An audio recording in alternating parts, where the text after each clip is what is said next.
Buenos días, mis hermanos. Me da mucho gusto saludarlos en este momento que vamos a meditar en la palabra de Dios. Juan capítulo 15, un pasaje muy conocido. Yo soy la vid verdadera y mi Padre es el labrador. Todo pámpano que en mí no lleva fruto, lo quitará, y todo aquel que lleva fruto, lo limpiará para que lleve más fruto. Le voy a pedir que tenga su Biblia abierta en este pasaje. Vamos a estar reflexionando en esta palabra de nuestro Dios. Déjeme comenzar por contarle una historia. Se cuenta que un hombre acababa de encontrar a Jesús y lo había aceptado, y andaba buscando a otros cristianos con quienes confraternizar. Así que iba por un camino preguntando por ellos.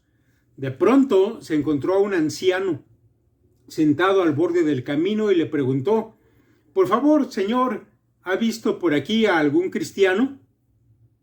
El anciano, encogiéndose de hombros, le contestó: «Depende del tipo de cristiano que ande buscando».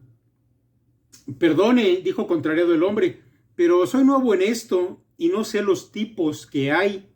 Yo solamente conozco a Jesús».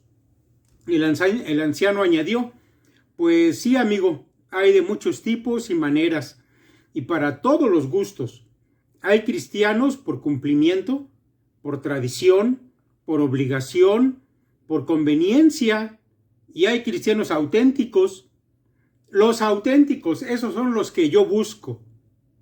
«Vaya», dijo el anciano con tono grave, «estos son los más difíciles de ver.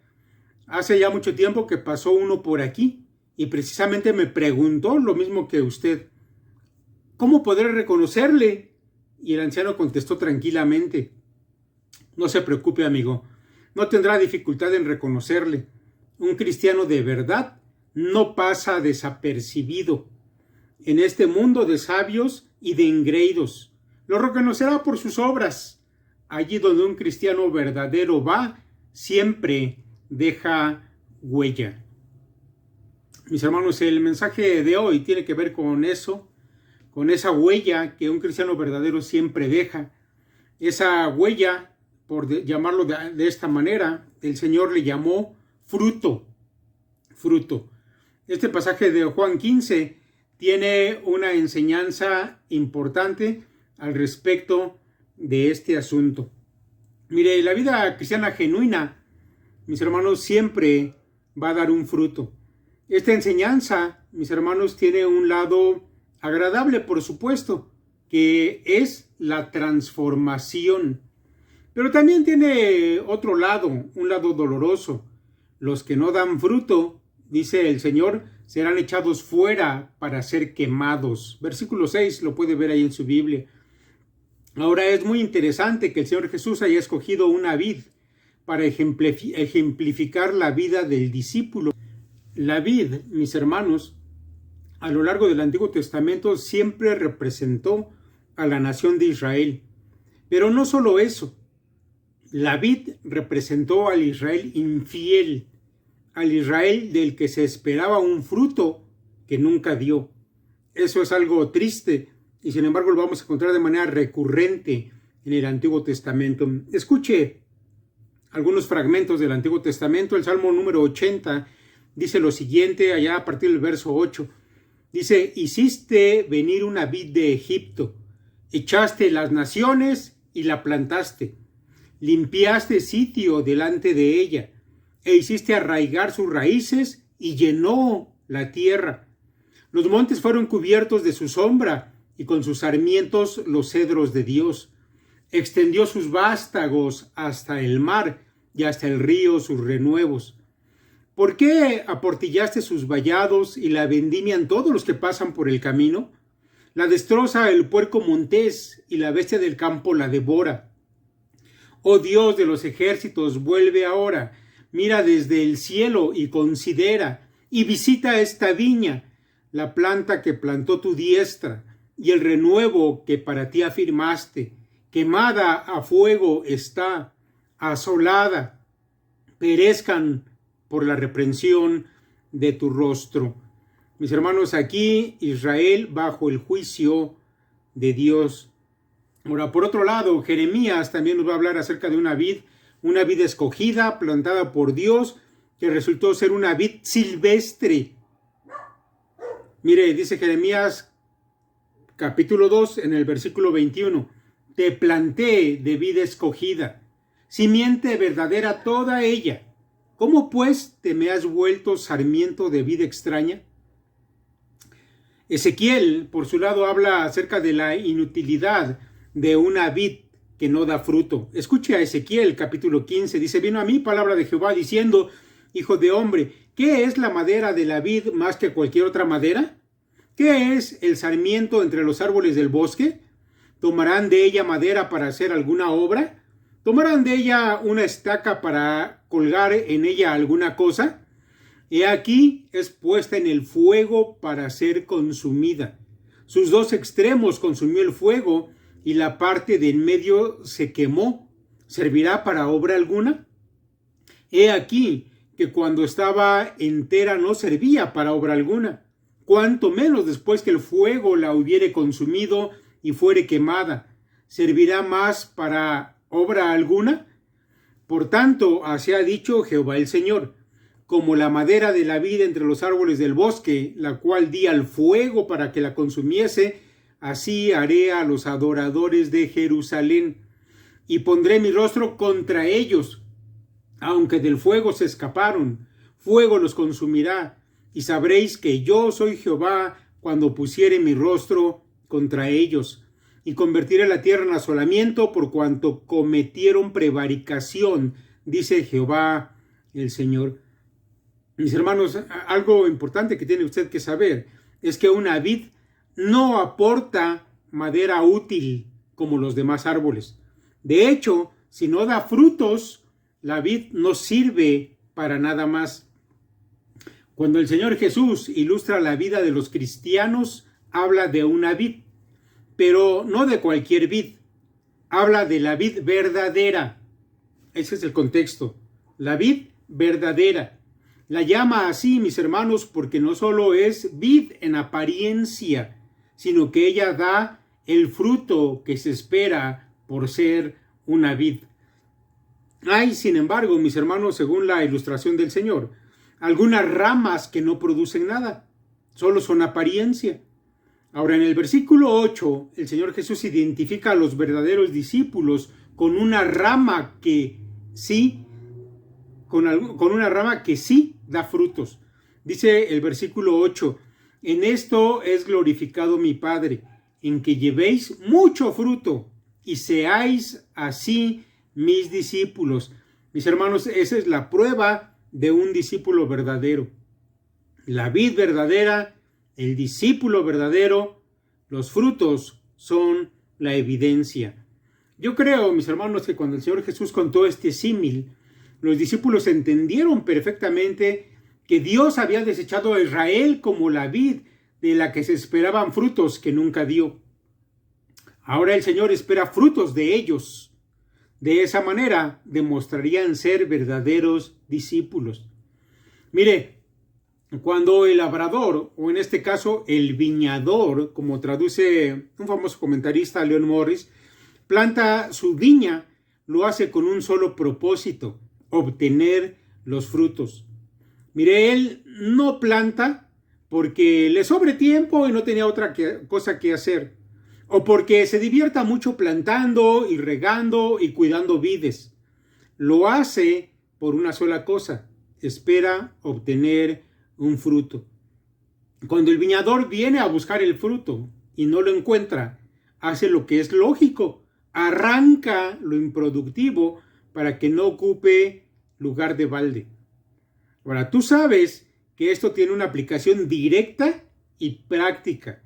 Directa porque es para ti, no para Israel, para ti.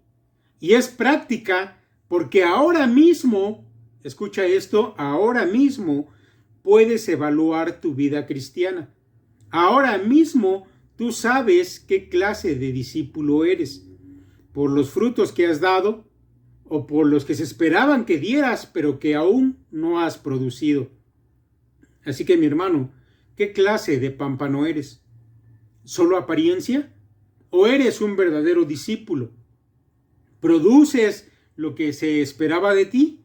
¿O solamente estás ocupando un lugar de balde? Esto, mis hermanos, es de suma importancia. Ahora, tal vez hasta este momento te estés preguntando, ¿a qué se refiere la palabra cuando habla de fruto? Tú preguntas, vas a decir si yo doy fruto o no, ¿qué significa dar fruto? Bueno, mis hermanos, la palabra fruto que aquí aparece unas 8 veces, creo, mis hermanos, que está hablando básicamente de 2 cosas. Primero, mis hermanos, de un cambio de vida, un cambio, mi hermano, de tu carácter, una transformación de tu ser. El pasaje de Gálatas 5, 22 y 23 nos habla de ello y es un pasaje muy conocido. Pero, mis hermanos, la segunda cosa que se quiere decir por fruto aquí es hacer más discípulos. 2 cosas. Una transformación de tu vida, que tiene que ser evidente. Y, mis hermanos, una segunda cosa, las obras que tú haces, que Dios está esperando que hagas discípulos. Mire, alguien dijo, el fruto del manzano son manzanas, el fruto del naranjo son naranjas, y así sucesivamente viven, crecen y se reproducen los seres vivos. Los seres humanos producimos hijos e hijas, pero ¿cuál es el fruto del verdadero discípulo? Más discípulos verdaderos. Discípulos verdaderos. Ahora, 2 cosas debes estar produciendo constantemente. Una vida cambiada por el Espíritu Santo, que es evidente cada día. Y, número 2, más discípulos que permanecen, como dice el versículo 16. Ahora, esas 2 cosas, mis hermanos, siempre van ligadas. Si tu vida es transformada, te preocuparás por hacer más discípulos. Y si llevas más discípulos, es porque tu vida ha sido cambiada. Ahora, déjame recordarte que hacer discípulos no es solamente hablarle a la gente de Cristo. Creo que la iglesia actual ha confundido estas 2 cosas, hablar de Cristo y hacer discípulos. Pero, mis hermanos, hacer discípulos es formar a quien ha aceptado a Cristo en un cristiano que también da frutos y sus frutos permanecen. Mira, a menudo decimos, yo he ganado a tantas personas para Cristo, pero eso solo quiere decir que les has hablado y no te has involucrado más allá de eso. Mis hermanos, no sabes si cambiaron sus vidas y se están reproduciendo o si no lo han hecho. El Señor Jesús, mis hermanos, nos da el secreto para poder dar fruto de manera real. Y ese secreto, mis hermanos, está en los versículos 4 y 5. Escucha, dice, permaneced en mí y yo en vosotros. Como el pámpano no puede llevar fruto por sí mismo si no permanece en la vid, así tampoco vosotros si no permanecéis en mí. Yo soy la vid, vosotros los pámpanos. El que permanece en mí y yo en él, ese lleva mucho fruto, porque separados de mí, nada podéis hacer. Mis hermanos, permanecer en Cristo es la fórmula. De hecho, déjame decirle que permanecer en Cristo es la idea central de este pasaje. Y yo digo, mis hermanos, que lo podemos considerar como una fórmula, porque la manera en que lo expresa el texto griego es como un imperativo que podría traducirse: vosotros tenéis que permanecer en mí y yo tengo que permanecer en vosotros. Las 2 cosas se dan de manera simultánea. Si tú permaneces en Cristo, Él va a permanecer en ti. Ahora, cuando se da esta condición de permanecer, el fruto viene de manera natural. ¿Te das cuenta de que no debes esforzarte en producir tú el fruto, sino en permanecer en Cristo? Si ponemos atención en el texto, realmente eso es lo que está diciendo. El pámpano no se esfuerza, ni se exige de él que se esfuerce en producir frutos. Sin en cambio, sí, Jesucristo menciona una y otra vez que lo que debe hacer es permanecer ligado, pegado a la vid. Eso es lo que de manera natural más adelante va a producir fruto. La rama por sí sola jamás produce fruto. El fruto viene cuando la rama permanece en el tronco y se nutre de él. Permanecer en Cristo significa tener una unión vital con Él. Ese es el requisito indispensable para dar el fruto deseado. Ahora, mis hermanos, y yo espero que estés siguiendo el hilo de esto. Es muy importante. ¿Qué significa tener una unión vital con Cristo? Una unión viva con Cristo. Bueno, la respuesta, mis hermanos, la vamos a encontrar en el texto mismo. Y en el símil de la vid que el Señor usa es perfecto para ilustrar una verdad espiritual. Juan 15, versículo 5, le voy a pedir que lo vea ahí en su Biblia, yo lo voy a leer y ponga mucha atención. Yo soy la vid, vosotros los pámpanos. El que permanece en mí y yo en él, este lleva mucho fruto, porque separados de mí nada podéis hacer.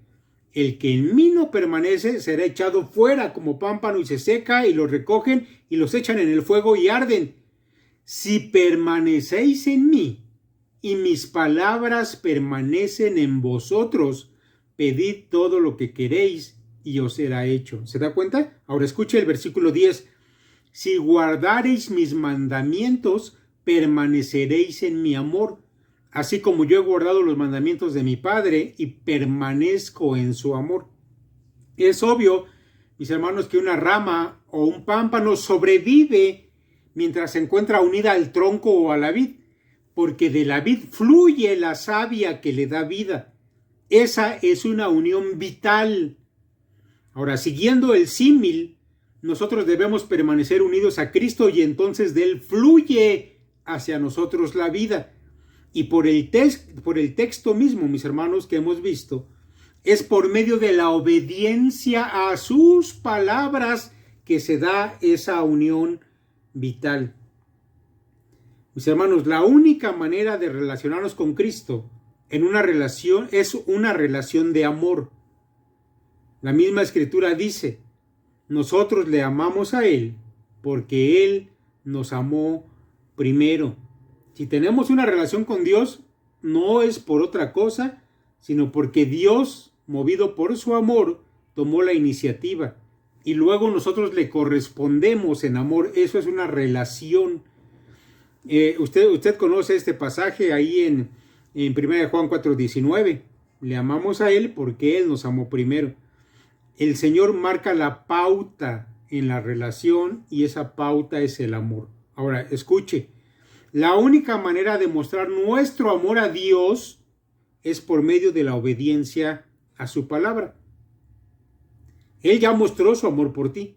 ¿Cómo le demuestras tú tu amor por Él? Déjame decirte que tú no puedes mostrarle tu amor dándole algo, porque Él no necesita nada. No puedes hacer algo por Él y mostrar tu amor de esa manera, porque Él lo puede todo. La única manera de mostrar que lo amas es reconocerlo como lo que Él es. Y la manera en que reconoces que Él es el Señor es obedeciendo sus mandamientos. Si tú quieres corresponder su amor, entonces obedece sus mandamientos. Cuando tú obedeces la palabra de Cristo Jesús, entonces hay una relación vital. Porque entonces la vida de Cristo fluye hacia ti. Él te da su palabra y tú respondes aceptándola y obedeciendo. Hay una relación vital. Y el fruto de esa unión comienza entonces a ser notorio. Notorio a ti y notorio a todos los demás. Entonces, mis hermanos, podemos decir que se ha establecido una verdadera relación. Él te ama, pues murió por ti. Tú le amas, pues le obedeces en todo. Y el fruto de ese amor surge como consecuencia. Y eso glorifica al Padre. Versículo 8. En esto es glorificado mi Padre, en que llevéis mucho fruto y seáis así mis discípulos. Ya explicamos lo que es el fruto. Ahora, todo eso, el apóstol Juan lo resume, por decirlo así, allá en su primera epístola, en el capítulo 2, versículo 13 en adelante. Dice, y en esto sabemos que nosotros le conocemos, es decir, le amamos, si guardamos sus mandamientos. El que dice yo le conozco y no guarda sus mandamientos, el tal es mentiroso y la verdad no está en él. Pero el que guarda su palabra, en esta verdaderamente el amor de Dios se ha perfeccionado. Por esto sabemos que estamos en él. El que dice que permanece en él debe andar como él anduvo. ¿Se da cuenta? Allí, mis hermanos, como fruto de esa relación viva, hay un cambio de vida. Nos transformamos en nuestra manera de vivir, en la manera en que Cristo vivió, la manera que Él anduvo cuando estuvo aquí. Bien, mis hermanos, aunque hay muchas cosas por comentar, por ahora yo quiero centrarme en esto, en lo siguiente, y con eso vamos a terminar. En las consecuencias para los que dan fruto y las consecuencias para los que no dan fruto.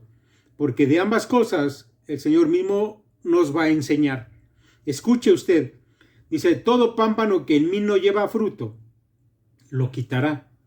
Y todo aquel que lleva fruto, lo limpiará, para que lleve más fruto. Ya vosotros estáis limpios por la palabra que os he hablado. Más adelante el Señor dice, el que en mí no permanece será echado fuera como pámpano y se secará, y los recogen y los echan en el fuego y arden. Mis hermanos, el pámpano que da fruto, dice el Señor Jesús, es limpiado por el viñador. En este caso, mis hermanos, el viñador es el Padre. El Padre, mis hermanos, es el que se encarga de limpiar aquel pámpano que está dando fruto. ¿Para qué, mis hermanos, lo limpia? Para que dé más fruto. Eso quiere decir que el Señor va quitando todas las cosas de nuestra vida que impiden que continuemos dando más fruto. Los discípulos, cuando escuchaban esas palabras, sin duda que entendían perfectamente lo que Jesús estaba diciendo. Pues, mis hermanos, era muy conocido por ellos que los viñadores, ellos lo habían visto muchas veces, limpiaban periódicamente sus vides para quitar, por ejemplo, las flores o nuevos brotes que salían en una rama, para que esa rama no tuviera más obstáculo y pudiera dar más fruto. No tenía que alimentar con su savia una flor, otro brote, no, quitaban eso. Y podía dar de esa manera un buen fruto bastante abundante. En otras ocasiones la rama crecía mucho y entonces el viñador venía y la recortaba para evitar que se fuera a romper con el viento. O cuando crecían brotes al pie de la vid, estos eran quitados, eran arrancados por el viñador para evitar que robaran el alimento y quitaran la fuerza a la vid que ya estaba plantada, etc. Ahora, mis hermanos, algunos comentaristas nos dicen, y con razón, que una de las maneras de limpiar nuestra vida de cosas que obstaculizan el fruto espiritual es por medio del sufrimiento. Muchas veces viene el Padre y arranca cosas de nuestra vida. O a través del sufrimiento que experimentamos, Él va limpiando nuestro camino para que espiritualmente podamos dar más fruto. Sin embargo, mis hermanos, yo creo que la idea principal del Señor no es esa. No es que el Padre viene y nos da sufrimiento y que esa sea la manera de limpiarnos. Yo creo, mis hermanos, que en este texto se nos muestra que la manera más normal, el sufrimiento es cierto, pero no es lo más normal, la manera más normal y que debería ser la más frecuente de ser limpiados es por medio de la palabra de Dios. Escuche esto. Todo pámpano que en mí no lleva fruto, lo quitaré, y todo aquel que lleva fruto, lo limpiará para que lleve más fruto. Ya vosotros estáis limpios por la palabra que os he hablado. De manera, mi hermano, que si tú eres un discípulo que estudia la palabra, que la atesora, que la obedece de manera natural, las cosas nocivas, pecaminosas, van a ir siendo dejadas a un lado. Van siendo quitadas, cortadas por tu obediencia a la palabra de Dios. De manera que podemos decir que el cuchillo del viñador es la palabra de Dios. Ahora, por otro lado, mis hermanos, están los que parecían estar en una relación vital con la vid, pero demostraron al final que esto no era así. Ellos tenían la apariencia de un pámpano vivo, pero ¿sabe qué? Jamás dieron fruto. Ellos demostraron ser infructuosos, inútiles para lo que se esperaba de ellos, muertos de alguna manera. Por eso viene el viñador y los corta y los echa al fuego. Mis hermanos, en el seno mismo de ese grupo de los apóstoles, este símil se cumplió. Pues entre los 12 hubo uno que no dio fruto, que fue quitado de en medio, que fue echado al fuego. Ese hombre, tú lo sabes, era Judas. Él parecía a los ojos de los demás ser un discípulo genuino.